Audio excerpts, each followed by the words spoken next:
नमस्कार, मैं हूं सुशांत सिन्हा। आज पूरी दुनिया कोरोना से जंग लड़ रही है और साथ ही ये जंग लड़ रहा है हमारा हिंदुस्तान। अपनी परंपरागत चिकित्सा पद्धति और मॉडर्न मेडिकल साइंस के मेल जोल के साथ भारत जिस तरह से कोरोना से जंग लड़ रहा है, उसका दूसरा उदाहरण पूरी दुनिया में कहीं और नहीं है। और यही वजह है कि विश्व स्वास्थ्य संगठन को 3 बार कोरोना से निपटने के तरीके पर भारत की तारीफ करनी पड़ी है। और इन्हीं तरीकों में से एक है लॉकडाउन। देश में 21 दिन का लॉकडाउन है, जिसका आज 10वां दिन है। अभी 11 दिन और बचे हैं। इंडिया टीवी आपके सामने जहां कोरोना फाइटर्स की स्टोरीज लेकर आ रहा है, वही हम आपको यह भी बता रहे हैं कि आप कैसे इस महामारी से खुद को बचा सकते हैं। और आपकी इस जंग में हमारे सबसे बड़े मार्गदर्शक हैं योग गुरु स्वामी रामदेव। स्वामी जी, बहुत स्वागत है आपका इंडिया टीवी पर।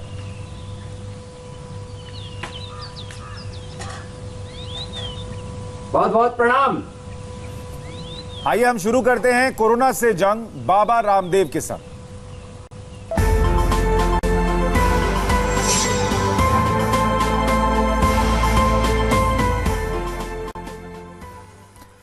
आज जुमा है और जुमे की नमाज को लेकर देश भर की मस्जिदों से ऐलान किया जा रहा है कि लोग अपने घरों में रहें और वहीं से नमाज पढ़ें। ये तमाम बातें सामने आ रही हैं। स्वामी रामदेव हमारे साथ है। स्वामी जी, आज मैं चाहूंगा कि हम खबरें भी दिखाएंगे दर्शकों को। ये तो पहले मैं साफ कर दूं दर्शकों को कि लगातार खबरें भी दिखाएंगे। स्वामी रामदेव की उन खबरों पर क्या राय है वो भी आपके सामने रखेंगे और योग भी सीखेंगे। लेकिन स्वामी जी, मैं शुरुआत इससे करना चाहता हूं कि आप क्या कर रहे हैं लॉकडाउन में? यज्ञ कर रहे हैं सिर्फ या कुछ और भी? मैं सुबह उठ करके यज्ञ करता हूं, योग करता हूं, करोड़ों लोगों को करवाता हूं और मेरा संकल्प है कि मैं देश के 99% लोगों को पहले तो कोरोना से बचने के लिए उनकी इम्यूनिटी को बढ़ाऊं, उनको इतना शक्तिशाली बनाऊं कि वो कोरोना की जंग लड़ने के लिए तैयार हो जाए। जो हॉस्पिटल में जा चुके हैं उनको भी आईसीयू और वेंटिलेटर पर जाने से बचाऊं, क्योंकि इतने ना तो हॉस्पिटल है, ना वेंटिलेटर्स हैं, ना डॉक्टर्स हैं, ना मेडिकल स्टाफ है, नर्सेज हैं कि हम सबको आईसीयू में या वेंटिलेटर पर ले जाएं।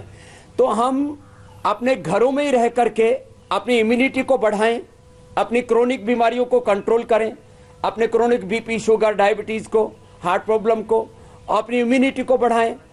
और हम जब अपने आप को शक्तिशाली बना लेंगे तो इस कोरोना से लड़ पाएंगे। और कोरोना से किसी भी वजह से, कई बार कोई कोरोना से संक्रमित व्यक्ति के संपर्क में आ जाता है, कोई मेडिकल स्टाफ के संपर्क में आ जाता है, कोई ये तबलीग की जमात वालों के संपर्क में आ जाता है, किसी के भी कोई संपर्क में आ गया और उसको हो गया तो वो अपने आप को बचा सकता है। मैंने 5 से 7 दिन में लोगों को कोरोना से मुक्त किया, होने के बाद वो सारे एग्जाम्पल्स भी हैं। रोहित दत्ता जी से लेकर के अभिषेक जी से लेकर के वो उदाहरण है मेरे पास में कि लोगों ने लगभग 5 से 7 दिन के अंदर इस जंग को जीता। तो हॉस्पिटल में जाने के बाद आपको वेंटिलेटर पर न ले जाना पड़े, आपको आईसीयू में नहीं ले जाना पड़े, क्योंकि वहां जाने के बाद जिंदगी के बचने का खतरा बहुत कम हो जाता है। बहुत साफ है स्वामी जी कि इस लड़ाई को शरीर को लड़ना होता है, दवा तो कोई है नहीं। अगर शरीर मजबूत है, उसका इम्यूनिटी सिस्टम मजबूत है, तो आपने एक तरीके से अपने शरीर में भी लॉकडाउन कर दिया और बीमारी को अंदर आने ही नहीं दिया। और इसीलिए हम चाहेंगे कि आपसे हम योग सीखें। लेकिन स्वामी जी, बहुत जरूरी है कि लोगों को आपकी जो ये सोच है हर खबर पर जैसे आप लोगों को गाइड करते हैं वो भी पता चलती रहे।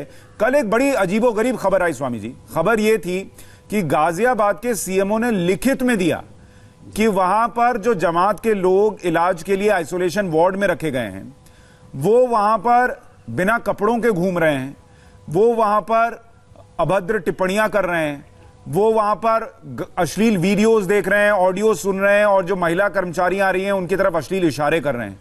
इसको आप कैसे देखते हैं कि जो जान बचाने वाले हैं उनके साथ ही ऐसा बर्ताव क्यों कर रहे हैं? ये क्या विकृत सोच है, क्या है ये? देखिए, मनुष्य को कभी भी अपनी सभ्यता नहीं छोड़नी चाहिए। एक शालीनता जो हमारे घर परिवारों से लेकर के हमारे अलग अलग जो मजहबी परंपराएं हैं, चाहे वो इस्लाम है, चाहे वो ईसाइयत है, चाहे वो हिंदुत्व है, या सिखिज्म है, जैनिज्म है, बुद्धिज्म है, सब लोग ये तहजीब तो सिखाते हैं कि हमें समाज में कैसे बिहेवियर करना है। जैन समाज के साधु, चाहे एक दिगंबर समाज भी है उसमें, वो उनकी एक परंपरा है, लेकिन वो कहते हैं भाई आपको समाज में सभ्य तरीके से रहना है, शरीर को भी ढक के रखना है, मुंह को भी ढक करके रखना है, अपने आप को जो अब जैसे मैं योग करता हूं तो मैं ये अब जैसे इस समय क्योंकि सब लोग किस तरह से ब्रीदिंग होगी, कैसे आसन होंगे, कैसे व्यायाम होंगे, उस समय उसको देख सके, तो ये और क्योंकि मेरी एक ड्रेस है, मैं सिले हुए वस्त्र नहीं पहनता हूं, तो मैं यहां पर बैठा हूं तो मैं कह सकता हूं कि मैं इस ड्रेस में मैं योग कर सकता हूं। लेकिन समाज में रहने के तौर तरीके उनको हमें जो है कभी भी उसका अतिक्रमण नहीं करना चाहिए। तो बहुत बेशर्मी की बात है, जैसे कहते हैं ना, एक ये घोर अधर्म है, ये तो पाप है कि आप जो डॉक्टर्स, जो नर्सेज आपको जीवन देने का काम कर रहे हैं, उनके सामने आप अश्लील वीडियो देखते हैं और उनके तरफ गलत इशारे करते हैं, वहां पर नंगे घूमते हैं, और इससे बुरी बात कोई नहीं हो सकती। इसलिए तबलीगी जमात के लोगों को भी अपने जमात के लोगों को कंट्रोल करना चाहिए, उनको संदेश देना चाहिए कि हमारे जमात की भी ऐसे बदनामी मत करो, हमारे इस्लाम की, हमारे कुरान की बदनामी मत करो, क्योंकि उससे वो व्यक्ति नहीं, वो पूरी तबलीगी जमात से लेकर के पूरा इस्लाम और उससे जो है कुरान, ये पूरा मजहब बदनाम होता है। तो ऐसे बदनामी के काम किसी को नहीं करने चाहिए। इस समय देश एक बहुत बड़ी जंग लड़ रहा है, हम सबको बहुत सभ्य तरीके से, शालीन तरीके से, वैज्ञानिक तरीके से संगठित होकर के इस जंग को लड़ना होगा और जीतना होगा। सुशांत, सही बात है। तो बाबा जी, मैं अगली खबर दर्शकों को बताऊं और उस पर आपकी राय भी लूं, उससे पहले मैं चाहूंगा कि अगर ऐसी सोच ठीक करनी हो जिसमें आपकी एक तरीके से कहिए कि बुद्धि काम ना कर रही हो, आपको समझ में ना आ रहा हो कि कौन आपके लिए अच्छा सोच रहा है, कौन बुरा सोच रहा है, तो दिमाग के वो द्वार खोलने वाले कुछ योग हैं क्या? दिमाग का द्वार खोलने वाला सबसे अच्छा तो योग है अनुलोम विलोम। लेफ्ट नोस्ट्रिल से राइट ब्रेन, राइट नोस्ट्रिल से लेफ्ट ब्रेन हमारा कनेक्टेड है। जो व्यक्ति ऐसे प्राणायाम करेगा ना,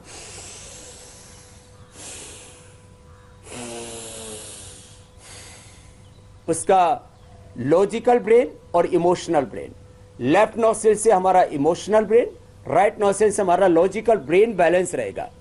और लॉजिक और फेथ, ये दोनों हमारे जब ठीक होते हैं तो हम जिंदगी में राइट डायरेक्शन में बढ़ते हैं।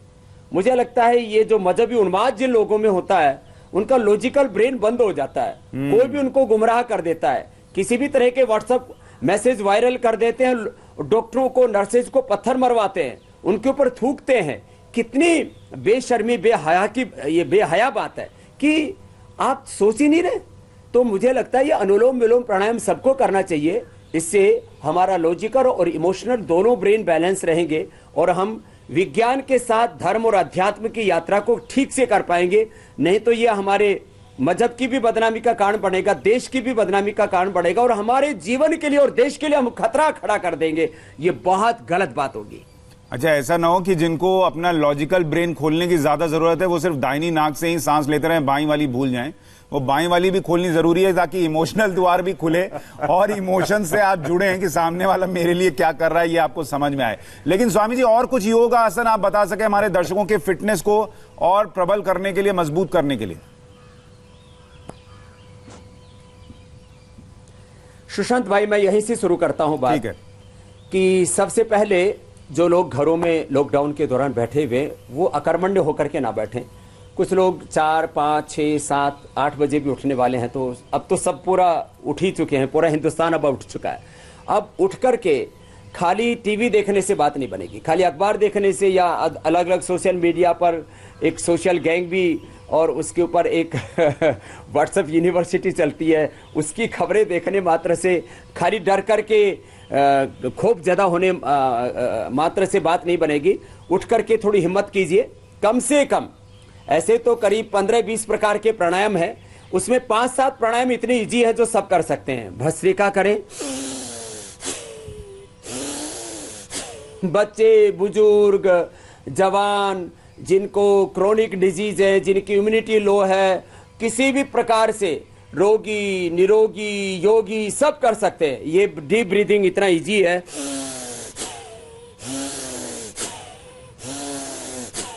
जिनको हाई ब्लड प्रेशर है, हार्ट की प्रॉब्लम है, अस्थमा है, क्रोनिक डिजीज है, वो धीरे धीरे करें। बाबा जी, इसमें टेक्निक भी थोड़ी थोड़ी बताती जाइए कि किन बातों का ध्यान रखना है। सांस जोर से अंदर लेनी और बस छोड़ देना है, कोई टेक्निक भी है जिसको ध्यान रखना है? हाँ, ये 3 तरीके से किया जा सकता है। जो बीमार हैं उनको 5 सेकंड में सांस लेना है, छोड़ना है। जिनको कोरोना है, कोरोना के पीड़ित भी जो लोग हॉस्पिटलों में जा चुके हैं और उनसे संक्रमित जो लोगों को जिनको आइसोलेशन में रखा गया, वो सब भी सुशांत भाई, मैं कोई डरा नहीं रहा हूं, लेकिन यदि 2000 से ज्यादा लोगों को कोरोना पॉजिटिव आया तो कम से कम एक एक व्यक्ति के साथ में 50 से 100 लोग उनके संपर्क में आए हैं और उन सब तक ये संक्रमण फैलने की संभावना है। इसलिए हिंदुस्तान में हजारों लोग कोरोना से संक्रमित ऑलरेडी हो चुके हैं। उनके लिए जरूरी है कि वो अपनी इम्यूनिटी को बढ़ा करके, जैसे आपने भी बोला कि शरीर ही लड़ेगा, बाकी डॉक्टर्स, मेडिकल स्टाफ और ये जो आईसीयू है या जब आप वेंटिलेटर पर जाते हैं या जो मॉडर्न मेडिकल साइंस वालों ने कोई प्रोटोकॉल बना रखा है, ये सब आपकी हेल्प कर सकता है, लेकिन आपकी बॉडी रेस्पॉन्ड नहीं करेगी तो आपकी कोई हेल्प नहीं कर पाएगा। इसलिए सब लोग ये योग जरूर करें। तो योग से इसमें 3 तरह के तरीके बताए मैंने। जो कोरोना से संक्रमित हो चुके हैं, जिनको क्रोनिक डिजीज है, जिनको हाइपरटेंशन है, हार्ट की प्रॉब्लम है, अस्थमा है, कमजोरी है, तो आराम आराम से करें। 5 सेकंड में लेना, 5 सेकंड में छोड़ना।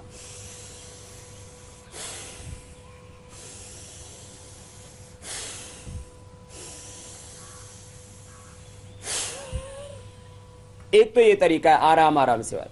दूसरा ये है जिनको ये कोई भी कोरोना नहीं है, क्रोनिक डिजीज नहीं है, कमजोर नहीं है, वो ऐसे तेज कर सकते हैं। 2.5 सेकंड में लेना, 2.5 सेकंड में छोड़ना।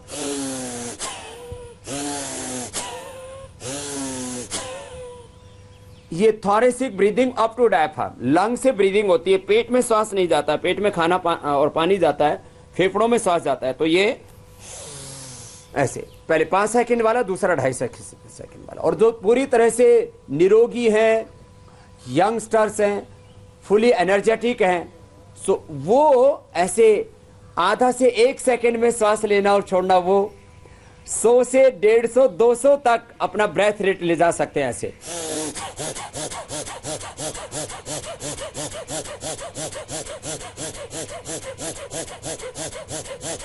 तीनों के लिए बता दिया। इसका फायदा सिर्फ इम्यूनिटी बढ़ाने में है या और भी चीजों के लिए? इससे 5 से 10 हजार किलो कैलोरी पर मिनट आप अपनी बर्न कर सकते हैं। इससे लगभग नॉर्मल ब्रीदिंग में 500 ml ऑक्सीजन अंदर जाता है, इससे 5 से 10 हजार ऑक्सीजन का आप इंटेक कर लेते हैं। इससे आप अपने रेस्पिरेटरी सिस्टम को पूरा स्ट्रॉन्ग बना लेते हैं। इससे आप, मैंने खुद ये लैब में बैठ करके किया है, इससे WBC बढ़ जाता है इंस्टेंट। WBC बढ़ने का मतलब है इम्यूनिटी बढ़ना। हाँ। जिसके WBC, ये हमारी फौज है भीतर की। जब भी कोई संक्रमण अंदर जाएगा, कोरोना से लेकर के कोई भी बैक्टीरिया, वायरस अंदर जाएगा, तो सबसे पहले जो लड़ते हैं हमारे शरीर के, वो व्हाइट ब्लड सेल्स लड़ते हैं। इसी को हमारे यहां पर आर्मी कहा जाता है। फिर हमारी पूरी बॉडी की एक इम्यूनिटी होती है, एक एक सेल की इम्यूनिटी होती है, एक एक ऑर्गन की इम्यूनिटी होती है। तो पूरा शरीर जो है वो भस्त्रिका प्राणायाम से एनर्जाइज हो जाता है। तो एक शुद्ध ऑक्सीजन अंदर जाएगा और उससे पूरी बॉडी फाइट करने के लिए तैयार हो जाएगी कोरोना से। तो ये इम्यूनिटी को इंस्टेंट बढ़ाता है। साथ ही साथ इससे, क्योंकि सबसे पहला अटैक कोरोना का रेस्पिरेटरी सिस्टम पर होता है, तो जिनको अस्थमा, एलर्जी और ब्रोंकाइटिस ये सब प्रॉब्लम है, उनके लिए भी फायदेमंद है। वो भी अपने आप को इससे और स्ट्रॉन्ग बनाए, क्योंकि लो इम्यूनिटी वालों के साथ साथ जिनको chronic asthma, chronic hypertension, chronic heart problem, chronic diabetes, कोई भी क्रोनिक लिवर किडनी की प्रॉब्लम, उनको क्रोनिक अर्थराइटिस, उनको बहुत बड़ा खतरा है। तो ये सब रोगों से बचाने के लिए, अपनी इम्यूनिटी को बढ़ाने के लिए भी बहुत जरूरी है। तो सामान्य, मध्यम और तीव्र गति से जैसे जिसकी को चाहत है वैसे इसको कर सकता है। इसको एक तरीके से समझिए बाबा जी, अगर युवाओं की भाषा में समझाऊं तो ये कलेक्टिव डेटा पैक है, जिसमें फ्री कॉल भी है, इंटरनेट भी है और SMS भी फ्री है, सब फ्री मिल रहा है। लेकिन अपने अपने मोबाइल के हिसाब से करना है। मोबाइल अगर 5G वाला है तो 5G का स्पीड इस्तेमाल कीजिए, अगर 2G वाला है तो 2G का कीजिए और 3G वाला है तो 3G का कीजिए। अब बाबा जी ये बताइए, सुबह के 8 बज गए हैं, अमूमन अगर लॉकडाउन नहीं होता तो बच्चे इस वक्त जो हैं वो बस के लिए खड़े होते स्कूल जाने के लिए। अभी क्या है, वो थोड़ा आराम आराम से सो के उठे होंगे। कुछ लोगों ने सुबह सुबह मोबाइल ले लिया होगा कि मम्मी अपना मोबाइल दो, तुम तो किचन में जा रही हो, मैं जरा गेम खेल लूं। उन बच्चों को जरा फिट करने के लिए कुछ आसन बता दीजिए, वो क्या करें घर में आसानी से। तो दोनों चीजें एक पूरा पैकेज दे देते हैं। हाँ, क्योंकि सुशांत जी पैकेजिंग का जमाना है, तो प्राणायाम के पैकेजिंग को हम 5 मिनट में पूरा कर देते हैं, फिर बच्चों के ऊपर आ जाते हैं। तो सबके लिए तो 5 प्राणायाम जरूरी है। भस्त्रिका, दूसरा कपालभाति, तीसरा अनुलोम विलोम, इसकी डिटेल बाद में बता देंगे, फिर भ्रामरी,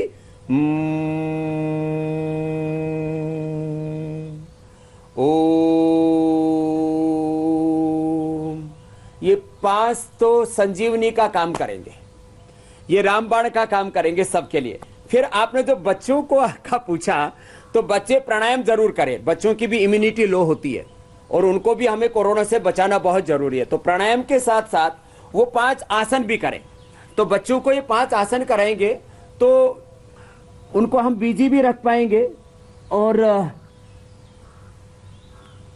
उनको पूर्ण स्वस्थ भी बना पाएंगे।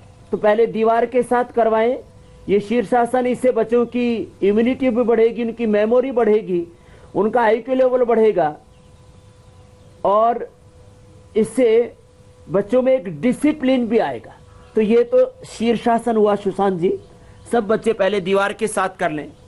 दूसरा है सर्वांगासन, ये भी बच्चों की इम्यूनिटी बढ़ाने से लेकर के उनकी मेमोरी, आईक्यू लेवल बढ़ाने से लेकर के उनके आईसाइट के लिए, उनके बालों के लिए, उनके संपूर्ण विकास के लिए, complete physical, mental, emotional, spiritual development के लिए, सर्वांगीण विकास के लिए ये सर्वांगासन, जिसमें ऐसे पैरों को ऊपर सीधा कर देते हैं, श्वासों की गति सामान्य रहती है। कोई भी आसन जब एक लंबा करते हैं, कोई भी आसन का टाइम है 1 मिनट कम से कम, प्राणायाम का एक राउंड कम से कम 5 मिनट का होता है। टाइमिंग के बारे में मैंने थोड़ा सा संकेत किया। फिर बच्चों को यह हलासन करवा दें, ये भी बहुत अच्छा है, बॉडी की फ्लेक्सिबिलिटी भी इससे इंप्रूव होती है। और बच्चों को इसके साथ साथ फिर ये चक्र आसन भी करा दें। इस तरह से ये 5 आसन, 4 हो गए, 5वां आगे झुक करके माथा घुटनों से लगाना। ऐसे ये 5 आसन सब बच्चों को कम से कम करने चाहिए।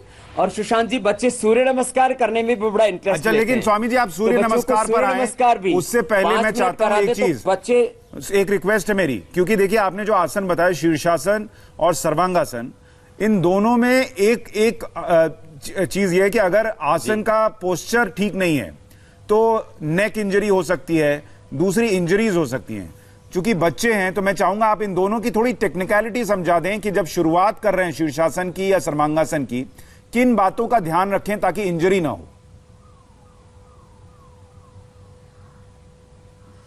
बच्चों को मैंने कहा पहले दीवार के साथ ही आसन कराना चाहिए, नीचे गद्दा बिछा करके कराना चाहिए, तो बच्चे गिरे भी तो उनको चोट ना लगे। जहां तक बात है कि जिनको सर्वाइकल स्पॉन्डिलाइटिस पेन है, हाइपरटेंशन है, हार्ट की प्रॉब्लम है, अस्थमा है, क्रोनिक डिजीज है, ये बीमारों के लिए विशेष करके है ही नहीं। पूर्ण स्वस्थ व्यक्ति के लिए ही शीर्षासन और सर्वांगासन है। थायराइड वाले सर्वांगासन कर सकते हैं यद्यपि, लेकिन जिनकी बड़ी उम्र है, जिनको सर्वाइकल स्पॉन्डिलाइटिस पेन है, ऑलरेडी जिनके जो है स्पाइनल कॉर्ड में किसी भी प्रकार की प्रॉब्लम है, उनको करना ही नहीं चाहिए। इसलिए बच्चों को खास करके ये किसी भी तरह के कॉम्प्लिकेशंस होने की संभावना नहीं होती है। और हम अपने यहाँ पतंजलि गुरुकुलम में, अपने आचार्य कुलम में 3 साल 5 साल के बच्चों से लेकर के सबको रखते हैं और सैकड़ों बच्चों के ऊपर ये डेटा कलेक्शन भी करते हैं और हम इनके मूल्यांकन भी करते हैं कि आसनों के किस तरह के कोई साइड इफेक्ट होने की संभावना तो नहीं है। तो किसी भी तरह की कोई इसमें दिक्कत नहीं है, बस बच्चे आराम आराम से करें। मैंने कहा नीचे गद्दा लगा ले और गिरे तो गद्दे पर ही गिरे तो चोट ना लगे, पहले दीवार के साथ करें। ऐसे ही सर्वांगासन भी सावधानी पूर्वक करें, हलासन और चक्रासन धीरे धीरे करें, जोर जबरदस्ती ना करें। कुछ लोग पकड़ करके हलासन करा रहे, उनके पैर उधर खींच रहे हैं, दबा रहे हैं, तो उससे गर्दन में की नस नाड़ियों में और मसल्स में चोट आ सकती है, वो ठीक नहीं है। कोई लोग ऐसे जब ये तानासन जी तो कुछ लोग दबाते हैं, तो इस तरह की ये अनाड़ीपना ना करें। इसको हठ योग भी नहीं, इसको मूर्ख योग कहते हैं। हठ योग का तो मतलब बहुत अच्छा है, आकार कीर्तितः सूर्य ठकार चंद्र उच्यते, सूर्य चंद्र मसोर योगात हठ योग निगद्यते। हठ योग का तो अर्थ है सूर्य और चंद्र शक्ति का, सोम और अग्नि शक्ति का समन्वय। लेकिन हठ योग के नाम पर लोग जबरदस्ती खींचातानी करते हैं, वो नहीं होनी चाहिए। बाकी बच्चों में कोई विशेष सावधानी की जरूरत नहीं है। हाँ, किसी भी तरह प्रकार से कोई मूर्खता ना करे, सहजता से करे। अच्छा स्वामी जी, आपने हठासन की बात की, तो मैं योग से अलग सामान्य जीवन में जो आजकल थोड़ा हठासन चल रहा है, कुछ लोग हठ पर हैं, उनकी बात करना चाहता हूं आपसे। आगे बढ़े उससे पहले कि कुछ तस्वीरें ऐसी आई कि लोग आइसोलेशन वार्ड में खड़े होकर एक साथ नमाज पढ़ रहे हैं। कुछ ऐसी तस्वीरें भी आई या जानकारी आई कि कोरोना वायरस का इंजेक्शन जो है मुसलमानों को लगा दिया जा रहा है, जानबूझकर ऐसा भ्रम फैला रहे हैं कुछ लोग। इस तरीके की जो सोच, और आज जुमा भी है, देखिए आज जुमा है, एक तरीके से टेस्ट है कि कहीं लोग जो हैं वो बाहर ना आ जाएं। तो ऐसे में आज आप क्या कहना चाहेंगे उनसे जो इस हठासन से जूझ रहे हैं?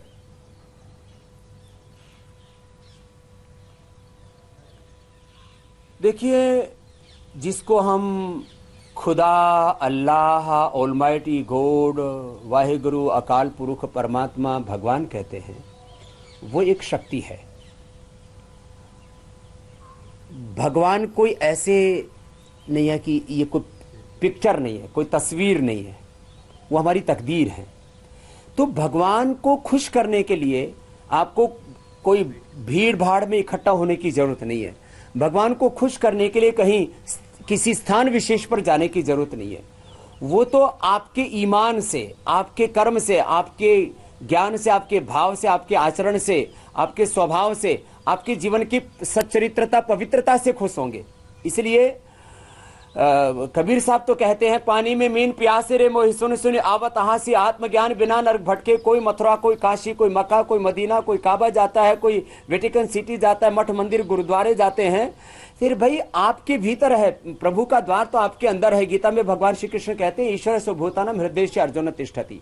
तो पानी में मीन प्यासे रे मोहि सुन सुन आवत हासी, आत्मज्ञान बिना न भटके। कोई मथुरा, कोई काशी, जैसे मृगा नाभि कस्तूरी, बन बन फिरत उदासी। जा को ध्यान धरे विधि हर हर मुनिजन सहस 88। सो तेरे घट माई विराजे परम पुरुष अविनाशी रे। मोहि सुन सुन आवत हासी, है हाजिर कही दूर बतावे, दूर की बात निराशी। कहे कबीर सुनो भाई साधो, गुरु बिन भ्रम न जासी रे। मोहि सुन सुन आवत हासी। तो ये सारा भ्रम भ्रांति मिटाए कि हम इस समूह में नमाज पढ़ेंगे तो हमें खुदा मिलेगा, मस्जिद में जाके नमाज पढ़ेंगे या मंदिर में जा करके, हम गुरुद्वारे में जाके अरदास अपनी, और या ईसाई चर्च में जा करके पूजा करेंगे, वर्शिप करेंगे, उसी से हमें भगवान मिलेगा। भगवान आपके ही भीतर है, आपके कण कण में है, आपके रोम रोम में है, सृष्टि के जर्रे जर्रे में है। इसलिए खुदा की खुशामद करने के लिए हमको बाहर जाने की जरूरत नहीं। और आप यदि अच्छे हैं, एक बात और मैं कहता हूं, मैं तो अध्यात्म का मार्ग का चलने वाला साधु हूं। यदि आपका जीवन आचरण अच्छा है तो आपको कोई पूजा पाठ ध्यान भी करने की आवश्यकता नहीं। आप अपने जीवन को अच्छा रखते हैं, आप एक अच्छे इंसान हैं, तो भगवान आपसे ऐसे ही खुश रहेंगे। और देखिए, कल हम लोग बात कर रहे थे स्वामी जी, तारिक फतेह साहब भी हमारे साथ जुड़े हुए थे, और हम कोशिश ये कर रहे थे कि जरा समझें कि इस्लाम में वाकई क्या है। क्योंकि देखिए, हर धर्म में बरगलाने वाले और बहकाने वाले लोग मिल जाते हैं, किसी भी धर्म की बात कर लीजिए। तो बड़ी अच्छी बात पता चली कि पैगंबर साहब ने भी मैसेज दिया था लॉकडाउन का, कि कहीं कोई महामारी हो जाए तो आप जहां हैं वहीं रुक जाएं। और आप देखिए, रामायण में भी मैसेज है लक्ष्मण रेखा न लांघने का, कि सीता जी ने लक्ष्मण रेखा लांघी तो फिर क्या से क्या अनर्थ हो गया। तो धर्म कोई भी हो, लक्ष्मण रेखा न लांघने, लॉकडाउन और सबको बचा के चलने का मैसेज सब में है। ये बड़ी अच्छी बात है।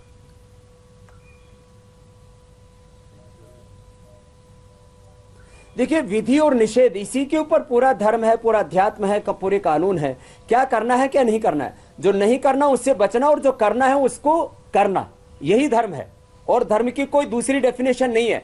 जो बुरी चीजें हैं, जो बुरी बात है, जो बुरी आदतें हैं, उससे बचना, और जो हमारा कर्तव्य है, जो उत्तरदायित्व है, जो रेस्पॉन्सिबिलिटी है अपने लिए, घर परिवार, समाज, राष्ट्र और विश्व के लिए, यही धर्म है। हमारा कर्म ही हमारा धर्म है, इसके अलावा कुछ है ही नहीं।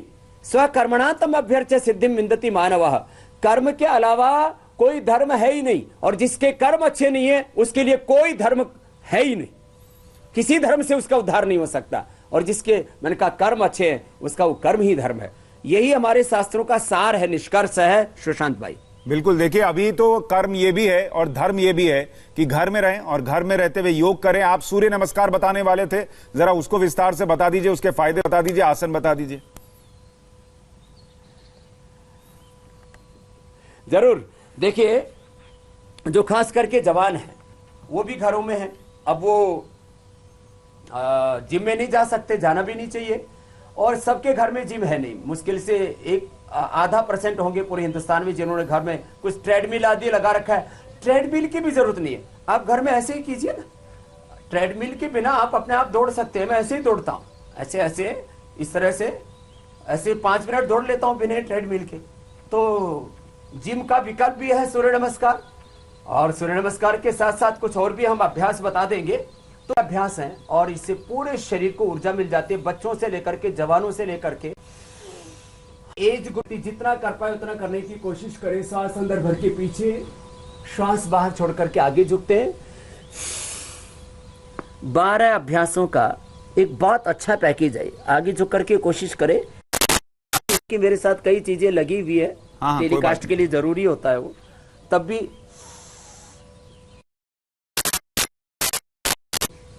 ऐसे पहले धीरे धीरे ही करें, और उससे जब बॉडी की ट्यूनिंग अच्छी हो जाए तो फिर इसको फास्ट भी कर सकते हैं।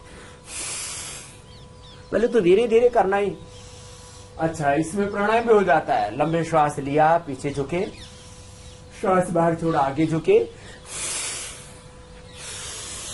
मैं रोज इसको 5 बार करता हूं और मेरी स्पीड थोड़ी ज्यादा है। मैं 2 बार से शुरू करके 5 बार, फिर इसको 1 मिनट में 10 बार तक करता हूं। ऐसे हाथ, पैर, पेट, पीठ पूरे।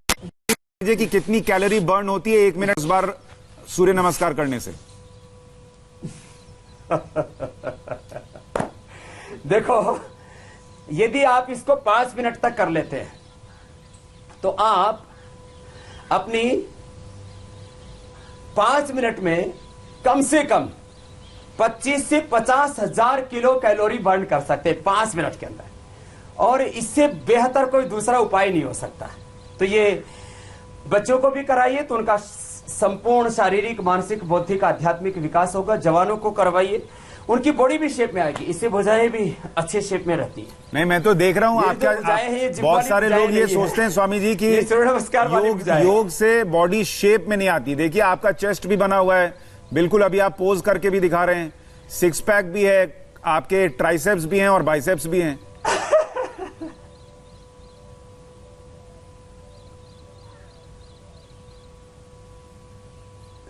सिंगल पैक भी है और 6 पैक भी है। ये वाला आप कैसे करते हैं? ये बहुत मुश्किल लगता है। तो मैं कह रहा था, एक बार और दिखाइए ना वो पेट वाला। ये तो जब अभ्यास से जो है, अभ्यास से पहले पेट को हल्का करना पड़ेगा। उसके लिए थोड़े दिन पहले कपालभाति करें, और वेट कम करने वाले एक्सरसाइज भी तो हम बताएंगे ना, उसका पूरा पैकेज है। 6 से 12 अभ्यास हैं जो रोज उनको कर लेंगे, और ये कपालभाति कर लेंगे तो पेट हल्का हो जाएगा। फिर श्वास को बाहर छोड़ के पेट को बीच से ढीला छोड़ते हैं ऐसे। फिर जिधर हाथ पर दबाव देंगे उधर पेट आ जाएगा, और फिर ऐसे आराम आराम से आप घुमा सकते हैं।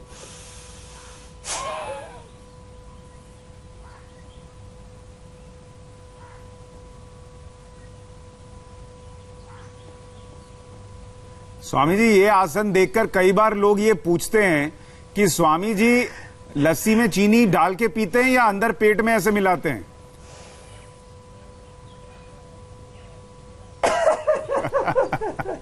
थोड़ा थोड़ा हास्य भी बीच में होते रहने चाहिए। ये भी हास्य भी एक योग है, उसके लिए कहीं डॉक्टर से अलग से करने की जरूरत नहीं है। तो सच्ची बात तो ये है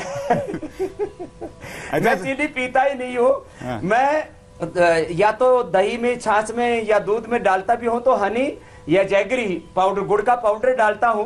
और कई बार आप सच कह रहे हो, कई बार ऐसे गुड़ खा लिया, ऊपर से दूध पी लिया और अपने आप अंदर घोल लेते हैं। अच्छा स्वामी जी, लेकिन अब हम अगले आसन पे जाएं उससे पहले मैं आपसे पिछली बार मिला था तो आपने डाइट के बारे में भी बताया था। बहुत सारे लोग इस वक्त घर पे बैठे हैं, आसन तो कर ले रहे हैं, लेकिन फिर उसके बाद इतना चबा भी ले रहे हैं कि उस आसन के फायदे कम हो जा रहे हैं। डाइट में क्या लें लोग? आप क्या लेते हैं और क्या खाना बेहतर है? तो देखो, मैं अपनी डाइट बताता हूं और अपनी लाइफस्टाइल भी थोड़ी सी बता देता हूं, फिर विस्तार से फिर किसी दिन बताएंगे। ठीक है। मैं लगभग सुबह 3:30 से 4 के बीच उठ जाता हूँ, 10 बजे सो जाता हूँ। किसी दिन यदि 11-12 बजे भी सोऊं तो 5 बजे के बाद तो कभी नहीं सोता हूँ। माने 4-5 घंटे की नींद भी मुझे मिल जाए तो पर्याप्त रहती है। तो सुबह मेरा उठने का टाइम है, यदि वक्त से सो गया तो 3:30-4 बजे, और थोड़ा बेवक्त भी सोया तो 5 बजे मैक्सिमम हो गया। 11-12 भी कभी कभी बच जाते हैं, ऐसे कार्यक्रम आ जाते हैं। फिर सुबह उठ करके मैं गर्म पानी में आंवला एलोवेरा मिला करके पीता हूँ, क्योंकि मैं यहाँ अब जहाँ हूँ हरिद्वार में संत कुटीर में, मैं कैसे जीता हूँ पूरी दिनचर्या भी मैं आपको एक्सप्लेन कर सकता हूँ। क्योंकि मैं जमीन पर ऐसे ये मैं जिस दरी पर मैं सोता हूँ वही दरी है, ऐसे दरी बिछा करके सोता हूँ क्यों जमीन पर, और इससे कमर अच्छी रहती है। नहीं तो मैंने तो करीब 20 लाख किलोमीटर से ज्यादा की यात्रा की है, मेरी कमर का कबाड़ा हो चुका होता। आंवला एलोवेरा का जूस सुबह उठ करके गर्म पानी में पीता हूँ। फिर योगाभ्यास करने के बाद में गिलोय पीता हूँ और कोई भी फ्रूट लेता हूँ। सुबह सुबह मैं ठोका ठोकी नहीं करता हूँ, इधर कपाल भाती किया और जाकर के पराठा भाती शुरू कर दिया। तो जूस या फ्रूट लेता हूँ। दोपहर को 1 कटोरी दही और कोई साग सब्जी और बहुत हल्का खाना, 1 चम्मच मक्खन गाय का या घी। और पहले तो मैं 18 साल तक अनाज ही नहीं लेता था, अभी खाली अनाज लेता हूँ। तो 1 रोटी लेता हूँ, 2-3 तरह की सब्जियां और सलाद और फल पहले खाता हूँ। खाना धीरे धीरे चबा चबा करके खाता हूँ, करीब आधा घंटा मुझे लगता है। खाने के बाद पानी नहीं पीता हूँ, खाने के 1 घंटे बाद पानी पीता हूँ। दोपहर को कभी कभी छाछ पी लेता हूँ खाने के बाद। शाम के खाने के 1 घंटे बाद दूध पीता हूँ। शाम को कोशिश करता हूँ कि फल फ्रूट और ऐसे ही और दूध इसी को लेता हूँ। तो बहुत हल्का खाता हूँ, इसलिए बहुत हल्का रहता हूँ। और आप देखते हैं मेरी एज जो है जितनी है, आप 50 से तो ऊपर हो गया हूँ, लेकिन मेरी बायोलॉजिकल एज वो 25 जैसी ही है। तो आप यदि अपनी उम्र से आधे दिखना चाहते हैं तो अपनी डाइट आधी कर दीजिए और थोड़ा जो बचा उसको गरीबों में थोड़ा बांट दीजिए। और कभी भी झूठा नहीं छोड़ता हूं अपनी थाली के अंदर, तो कम खाता हूं, झूठा नहीं छोड़ता हूं। और फिर हजारों लोगों को नहीं, आज तक मैंने लाखों नहीं करोड़ों लोगों को भूखों को भोजन करवाया है। देखिए आप हल्के रहते हैं, लेकिन आपकी बात में बहुत वजन रहता है। ये कॉम्बिनेशन रहना चाहिए। और हल्के रहने के लिए आप बता रहे हैं कि कैसे लिक्विड डाइट पर आप रहते हैं, लेकिन बहुत लोग बाबा ये कर नहीं पाएंगे कि वो लिक्विड डाइट पर रहें। ऐसे में क्या क्या जो हम सामान्य जीवन में खाते हैं उनमें से क्या क्या छोड़ सकते हैं और क्या क्या अपना सकते हैं, तो बताइए एक नागरिक क्या करे। देखो सुशांत भाई, मैंने कहा हम ज्यादातर जो लोग समर्थ लोग हैं वो डबल खाते हैं, वो आधी अपनी डाइट कर दें, झूठा खाना छोड़ना बंद कर दें और चबा चबा करके खाएं, उससे अपने आप आपकी डाइट कंट्रोल हो जाएगी। मैं लिक्विड डाइट पर पूरी तरह से नहीं रहता हूं, मैं फाइबर भी लेता हूं, शाक सब्जियां फल आदि भी लेता हूं, लेकिन सुबह सुबह मैं बहुत हल्का खाता हूं। लेकिन जो भी एक नॉर्मल आदमी के लिए डाइट बताता हूं, अंकुरित फल, कभी दलिया, कभी ओट्स, कभी कॉर्नफ्लेक्स, कभी आपको पराठा भी खाना है तो सप्ताह में 1 दिन आप पराठे खा सकते हैं।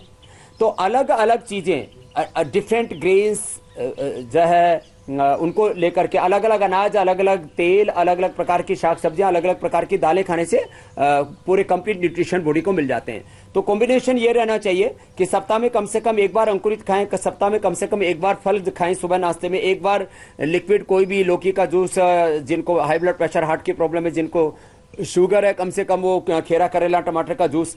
1 दिन लिक्विड डाइट, 1 दिन अंकुरित, 1 दिन फल, बाकी 3 दिन आप जो भी इडली डोसा से लेकर के, पराठा से लेकर के, दलिया पोहा जो भी लेना चाहें वो हल्का ले, ज्यादा ना खाएं, 1 कटोरी से ज्यादा ना खाएं।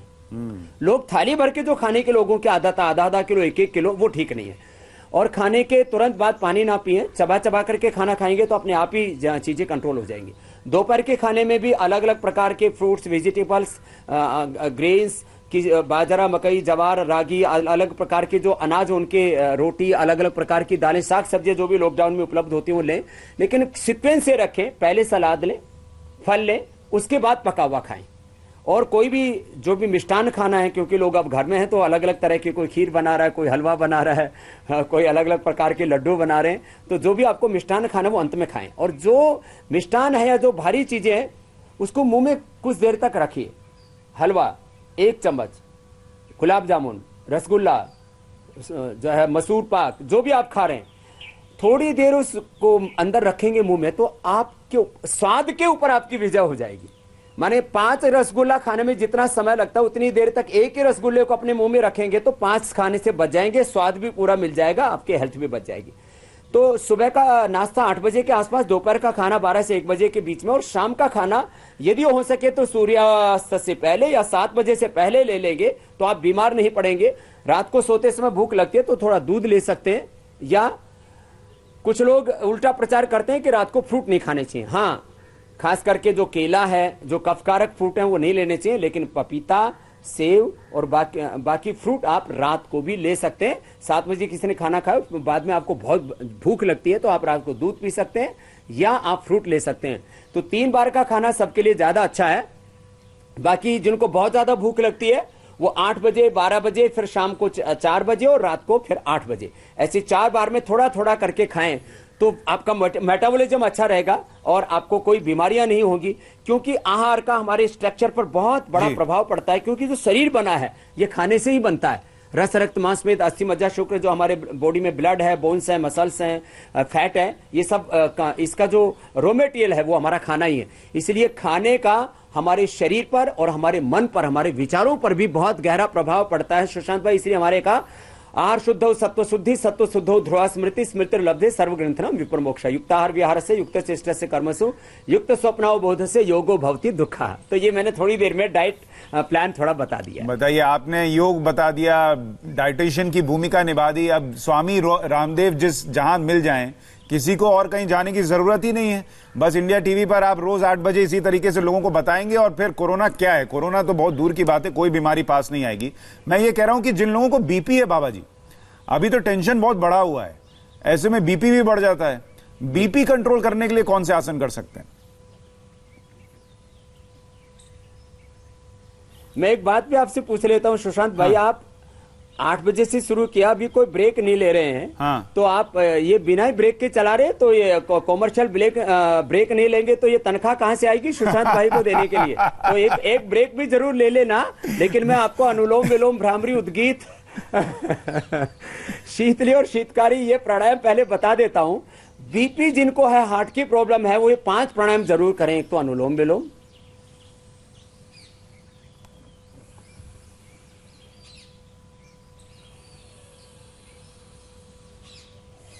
आराम आराम से ऐसे 5, 10, 15 मिनट तक अनुलोम विलोम, 5 से 11 बार तक भ्रामरी। पहली अंगुली माथे पर, शीर्षनी अंगुली ऐसे आंखों पर, कान अंगूठे से बंद, मुख भी बंद। ओंकार का नाद नासिका से होता है।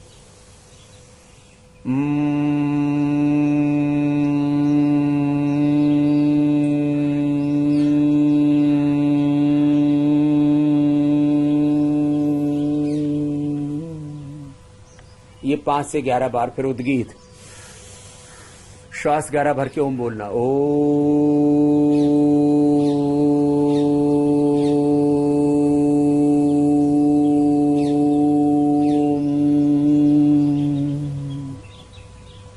अनुलोम विलोम, भ्रामरी, उद्गीत के साथ साथ शीतली और शीतकारी। अभी मेरे को भी गर्मी अच्छी लग रही है क्योंकि मैं धूप में बैठा हूं, और वैसे थोड़ी देर धूप में भी सुशांत भाई बैठना चाहिए, उससे विटामिन डी पूरा मिलता है, मसल्स और हड्डियां मजबूत रहती हैं। तो शीतली शीतकारी भी हाइपरटेंशन, हार्ट प्रॉब्लम के लिए, और जिनको गर्मी बहुत है, हॉट फ्लैशेस है, पसीने बहुत आते हैं, किसी के तो हाथ पैर के तलवे पूरे भीने भीने रहते हैं, उनको ये जो अभी मैं 5 प्राणायाम बता रहा हूँ, ये बीपी, हार्ट और जिनको बहुत पसीने आते हैं, बहुत गर्मी लगती है, बहुत पित्त की प्रकृति, उनके लिए भी है। वे साथ में शीशम के पत्ते और बेल के पत्ते भी यदि घोट करके पी लेते हैं तो उनके हाथों में, पैरों में पसीने आने की समस्या खत्म हो जाती है। और हो सके तो आंवला, एलोवेरा भी पी ले, तो ये भी एक बड़ी समस्या, लोगों के हाथ भीने भीने रहते। तो वैसे तो आजकल हाथ मिलाने की बजाय नमस्ते ही ज्यादा कर रहे हैं। तो शीतली शीतकारी ये प्राणायाम बहुत अच्छे हैं। जीवा बाहर निकाली, मुंह से श्वास लिया,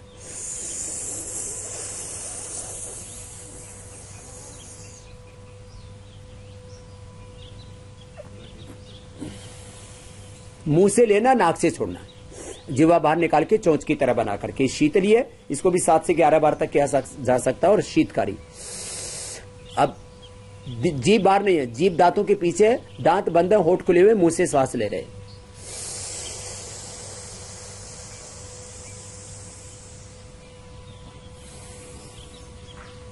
ये 5 प्राणायाम करने से धीरे धीरे पहले बीपी कंट्रोल होगा और बाद में बीपी के पेशेंटों की दवाई तक बंद हो जाती है। लेकिन एकदम से कोई भी दवाई बंद ना करें। जब आप देख रहे हैं कि दवाई लेने के बाद आपका बीपी डाउन जा रहा है तो पहले दवाइयां कम करें और बाद में प्राणायाम की मात्रा बढ़ाते रहें। प्राणायाम के साथ साथ थोड़े योगासन, थोड़ा सूर्य नमस्कार, थोड़े और अभ्यास भी करें और डाइट कंट्रोल कर लें और कम से कम 3 लीटर लिक्विड ज़रूर लें दिन में और थोड़ा सा खुश रहें तो बीपी पहले कंट्रोल और बाद में क्योर हो जाता है। सुशांत भाई, ये बहुत अच्छी अच्छी बातें आपने बता दी हैं। मैं चाहूंगा कि आज का कार्यक्रम हम थोड़ी देर में खत्म करें, उससे पहले जो घर में बुजुर्ग हैं उनके लिए भी कुछ बता दें कि घर में बैठे बैठे जिनको आर्थराइटिस है या जिनको दूसरी समस्याएं, शुगर की समस्याएं हैं, जो बाहर वॉक के लिए नहीं जा पा रहे, वो घर में कौन से योग कर सकते हैं जो बुजुर्ग हैं 60-70 साल के? बुजुर्ग प्राणायाम करें और ये सूक्ष्म व्यायाम करें। इससे अपने क्रोनिक डिजीज को भी अच्छा कर सकते हैं। जोड़ों का दर्द से लेकर के बॉडी की मूवमेंट्स उनके काफी दिक्कत होती है उनको, तो सूक्ष्म व्यायाम और प्राणायाम ये सब के लिए बहुत जरूरी है। तो ये अंगुलियों अंगूठों का आगे पीछे दबाना लंबे लंबे सांस के साथ, एक एक अभ्यास को 10-10, 20-20 बार ऐसे कर लेंगे, उनके बॉडी के मूवमेंट्स बहुत अच्छे हो जाएंगे। फिर ऐसे ऐसे कर लें, आगे पीछे, दाएं बाएं, ऐसे गोल घुमाएं, फिर ऐसे घुटनों को ऐसे ऐसे हिलाएं, एक एक पैर को ऐसे दूसरे पैर पे रखें, ऐसे ऐसे करें। तो इस एक एक जॉइंट को इससे हम अच्छा बना लेते हैं।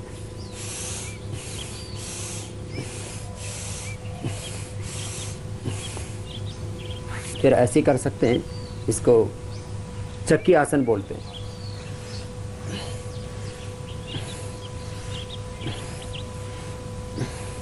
फिर ऐसे कर लें, ये बहुत हल्का अभ्यास है।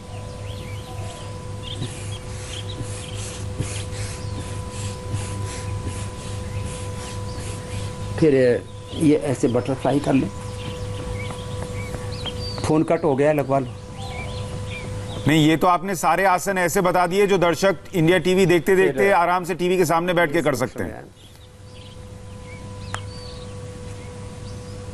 इस तरह से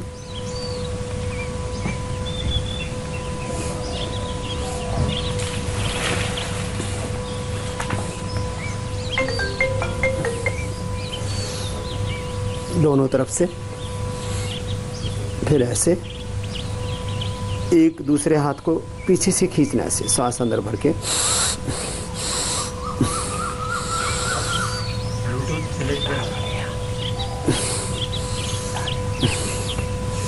अच्छा, आपका फोन कट गया था। मैं ये कह रहा था कि आपने ये सारे आसन इतने बेहतरीन बताए कि टीवी के सामने इंडिया टीवी देखते देखते तमाम लोग कर सकते हैं।